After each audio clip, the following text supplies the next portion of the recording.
ഞങ്ങളുടെ അഡ്മിഷനും ഞങ്ങളുടെ കോളേജ് സൗകര്യവുമെല്ലാം ഇവിടുന്ന് 16 കിലോമീറ്റർ മാറിയുള്ള കോന്നി മെഡിക്കൽ കോളേജ് ക്യാമ്പസിലായിരിക്കും. അതാണ് ഞങ്ങളുടെ പേരന്റ് ഹോസ്പിറ്റൽ എന്നാണ് അന്ന് പറഞ്ഞത്.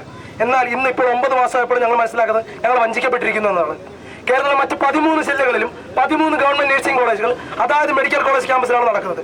എന്നാൽ ഇവിടെ പത്തനംതിട്ടയിൽ മാത്രം Pathanamthitta nursing college Konni medical കോളേജിൽ നിന്ന് 16 കിലോമീറ്റർ മാറി ആ പത്തനംതിട്ട തിരക്കേറിയ നഗരത്തിലെ ഒറ്റമുറി പെട്ടിക്കൂട് വാടക കെട്ടിടത്തിലാണ് നടക്കുന്നത്. എന്തുകൊണ്ടാണ് ഞങ്ങൾ മന്ത്രിയോട് ചോദിച്ചാൽ മന്ത്രി പറയാം അവിടെ വേറൊരു നഴ്സിംഗ് കോളേജ് ഇല്ലേ? നിങ്ങളെ കൊണ്ടുവന്ന് ഇവിടെ ഈ മണ്ഡലത്തിലേക്കാണ്. മന്ത്രിയുടെ മണ്ഡലത്തിൽ മന്ത്രിക്ക് നഴ്സിംഗ് കോളേജ് വേണം. അതാണ് മന്ത്രിയുടെ ആവശ്യം. ആ പിടിവാശിയുടെ പേരിലാണ് ഇപ്പോഴും 8 മാസമായിട്ടും ഒരു 60 കസാര മാത്രം ഇടാൻ പറ്റുന്നിടത്ത് ഞങ്ങൾ ഈ 60 പേര് തിങ്ങിക്കൂടി നിൽക്കുന്നത്. പുറകിരിക്കുന്ന ആളുകൾ കേൾക്കാൻ പറ്റത്തില്ല. ഒരു ലൈറ്റ് സൗകര്യമില്ല, ഒരു ഫാൻ സൗകര്യമില്ല.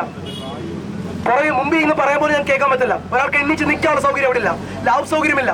എന്നിട്ട് ഞങ്ങൾ അനാട്ടമി ഫിസിയോളജി ക്ലാസ് ഫസ്റ്റ് സെമസ്റ്ററിലെ അനാട്ടമി ഫിസിയോളജി ക്ലാസ്സിൽ ഞങ്ങൾ കോന്നി മെഡിക്കൽ കോളേജിൽ പോകണം. ഞങ്ങൾ മന്ത്രി എടുത്ത് പറഞ്ഞ് ഞങ്ങൾ ഇത്രയും ദൂരം ബസ്സിൽ മുടക്കി പൈസ കൊടുത്താണ് കോന്നി മെഡിക്കൽ കോളേജിൽ പോകുന്നത്. മന്ത്രിയെ നേരിട്ട് കണ്ട് പറഞ്ഞവരാണ് ഞങ്ങൾ. അപ്പൊ മന്ത്രി പറയുക ഇത്ര നിങ്ങൾക്ക് അനാട്ടമി ഫിസിയോളജി ക്ലാസ് അവിടെ വെച്ചതാണോ ഞങ്ങൾ ചെയ്ത കുഴപ്പമൊന്നും? ഇങ്ങനെയാണോ ഒരു മന്ത്രി പറയേണ്ടത്? ഇതാണോ ഒരു മന്ത്രി പറയേണ്ടത്? മന്ത്രിയുടെ പിടിവാശിയുടെ പേരിലാണ് മന്ത്രിയുടെ മണ്ഡലത്തിൽ ഞങ്ങൾ ഇപ്പോഴും ഇവിടെ നിൽക്കുന്നത്. കേരളത്തിലെ മറ്റ് 13 നഴ്സിംഗ് കോളേജുകളും അതായത് മെഡിക്കൽ കോളേജ് ക്യാമ്പസിലാണ്. ശരിയാണ്, ഞങ്ങളൊരു പുതിയ നഴ്സിംഗ് കോളേജാണ്. പുതിയ നഴ്സിംഗ് കോളേജ് തുടങ്ങുമ്പോൾ അതായത് പ്രശ്നങ്ങളോട് ഞങ്ങൾക്കത് മനസ്സിലാവും. എന്നാൽ ഇതുവരെയായിട്ട് ഇത്രയും സ്വന്തം മണ്ഡലത്തിൽ തുടങ്ങിയ ഒരു നഴ്സിംഗ് കോളേജിൽ ഒന്ന് തിരിഞ്ഞു പോലും നോക്കിയിട്ടില്ല ബഹുമാനിയായ ആരോഗ്യമന്ത്രി. സ്വന്തം മണ്ഡലത്തിലാണെന്ന് കൂടി ഓർക്കണം. ഇത് ഞങ്ങളുടെ ഭാവി അനിശ്ചിതരാക്കുകയാണ്. ഞങ്ങൾക്ക് INC അംഗീകാരം എങ്ങനെ കിട്ടുമെന്ന് ഞങ്ങൾക്ക് ഉറപ്പുണ്ട്. 4 വർഷം കഴിഞ്ഞ് ഞങ്ങൾ പഠിച്ചിറങ്ങുമ്പോൾ INC അംഗീകാരം ഇല്ലെങ്കിൽ ഞങ്ങൾ പിന്നെ എന്തോ ചെയ്യും? ഇവിടെ എല്ലാവരും കൂടി ഞങ്ങൾ തെണ്ടി തിരിഞ്ഞ് നടക്കണം. അതാണ് ഞങ്ങൾ വേണ്ടത്. ഇല്ല, ഇതൊരു സൂചന മാത്രം. ഈ സമരം ഒരു സൂചന മാത്രം. ഞങ്ങളൊരു നിശ്ചിത സമയം മന്ത്രിക്ക് കൊടുക്കും.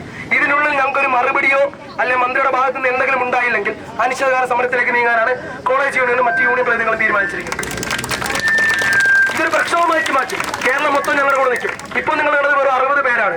അടുത്ത സമരത്തിന് ഈ 60 പേരുടെ രക്ഷാകർത്താക്കൾ ഇവിടെ വരും. അപ്പൊ 120 പേരാവും.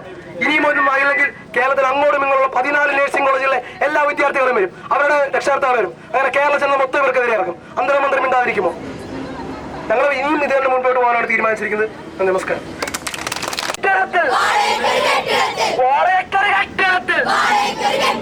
ഞങ്ങളുടെ ഭാവി തകരുമ്പോൾ എന്തേ മന്ത്രി ചലിക്കാത്തെ? എന്തേ മന്ത്രി ചലിക്കാത്തെ? അയ്യേ അയ്യേ നാണക്കേട്, നാണക്കേട് ഇത് മാനക്കേട്, അയ്യേ അയ്യേ നാണക്കേട്, നാണക്കേട് ഇത് മാനക്കേട്. അംഗീകാരം നൽകാതെ, അംഗീകാരം നൽകാതെ ഞങ്ങളുടെ ഭാവി തുറച്ചവരെ, ഞങ്ങളുടെ ഭാവി തുറച്ചവരെ ഇല്ല ഇല്ല മറക്കില്ല, ഇല്ല ഇല്ല മറക്കില്ല, കേരളജനത മറക്കില്ല. നേടിയെടുക്കും, അർഹതയുള്ളത് നേടിയെടുക്കും.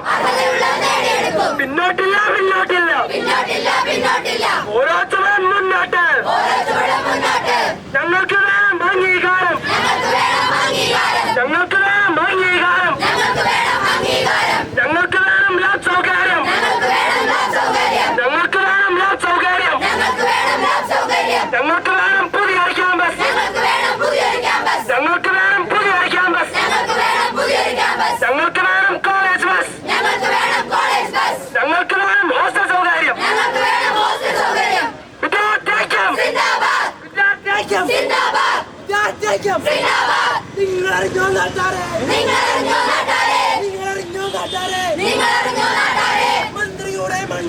മന്ത്രിയുടെ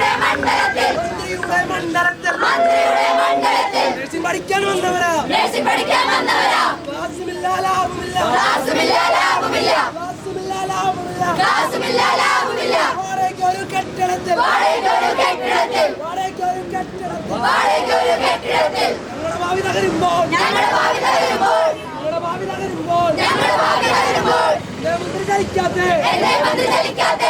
മന്ത്രി ചലിക്കാതെ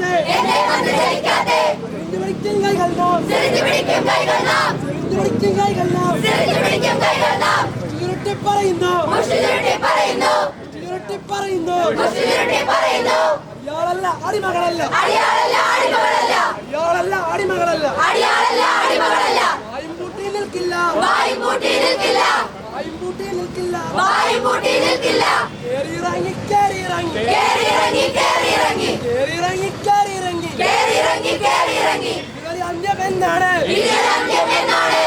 അന്യമെന്നാണ് കോളേജ് എവിടെ ബസ് എവിടെ ഔദാര്യമല്ല അവകാശങ്ങൾ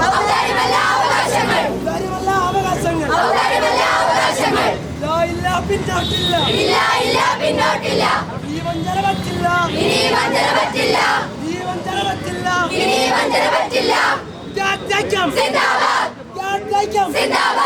രാജ്യം തന്നെ തീരൂ നേടിയെടുക്കും അർഹതയുള്ളത് നേടിയെടുക്കും പ്രതിഷേധം വിദ്യാർത്ഥിക്കും